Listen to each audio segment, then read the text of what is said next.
As Aston Villa going against Tottenham Hotspur, as usual on a Super Sunday, Andy Gray and Martin Tyler. Quite a chilly Andy Gray and Martin Tyler. Richard, there's been snow not too far north from here, but a match to warm us all. And Andy, what strikes me is that the similarity between the two clubs under two ambitious managers who came to their respective posts about the same time last season.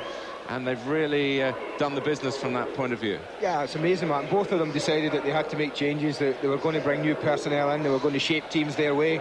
I think Jerry has shaped the Tottenham side into the way he shaped Queen's Park Rangers, exactly the way a Jerry Francis side plays. We all expected that. I think what surprised everyone, and I think it's the way, and all Villa supporters and people in the Midlands, the way that Brian Little has quietly gone about and really reshaped Aston Villa totally, brought in a lot of new players, all his own, set pattern of play, and down they've gone, and these two have been magnificent this season. Right, well, let's have a look at the team lineups for you, starting, of course, with Aston Villa. And once Dwight Yorke jetted back from California in full working order, the only problem for Brian Little was who to leave out from the side, which in Yorke's absence held Manchester United at Old Trafford. The unlucky man is Ian Taylor. Aston Villa's profile outside the West Midlands getting higher all the time, emphasised by the call-up to England training tomorrow for three of their back five: Ugo Ehio, Gareth Southgate and Alan Wright. In the back five, as you mentioned, is a rock that this success has been built on this season, particularly the three centre-backs. Solid as a rock, and I think when they stretch across that 18-yard line, they're really difficult to play against. But I think this is the biggest test of the season so far. Charles and Wright do get back in, make it a five almost when they're defending, but make no mistake, these two do like to bomb forward the other way and provide good width and good quality from wide areas. I think had this game been at White Hart Lane, then Tommy Johnson may have been sacrificed for Ian Taylor, but I think being at home and a game that they want to win, that Johnson has got more chance or looks more likely to score.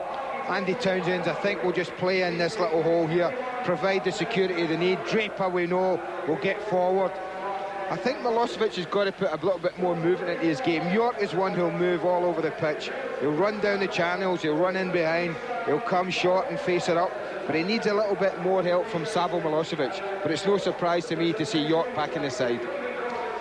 Andy Sinton not signed in time to be considered for a Tottenham debut today, but with Clive Wilson, David Howells and Jason Dezelle all fit again, competition for future places really hotting up, and Darren Anderton is hoping to be asked to take part in a reserve match tomorrow. Well, today Jerry Francis makes just one change because Gary Mabbott hurt a calf against Hereford on Wednesday, but that coincides with Colin Calderwood's availability again after suspension and injury. The captain, as he was in the New Year's Day win over Manchester United, is Teddy Sheringham. Well, one thing that we'll have to be careful about, against Villa, the two central midfield players in opposition sides often are overrun in there, and it's going to be important that they don't allow Tommy Johnson to get the ball freely and run at them. So that is going to be an important area. But apart from that, they've got real pace and quality width. Both Austin and Fox will work in tandem down the right, Edinburgh and Rosenthal on the left. Both wide men are quite happy to come in field as well and join in the play. But this side, although it's playing very well, is still built around the success of these two, Teddy Sheringham and Chris Armstrong. Difficult to mark. They don't sit up there and play as strikers.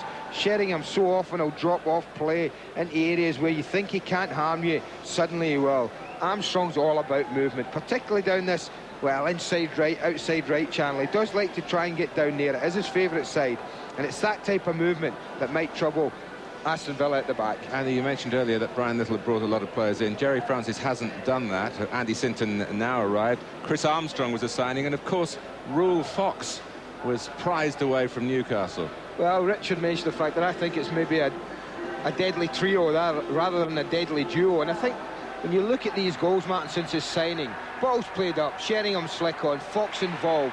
Now watch how often the three of them get involved in play.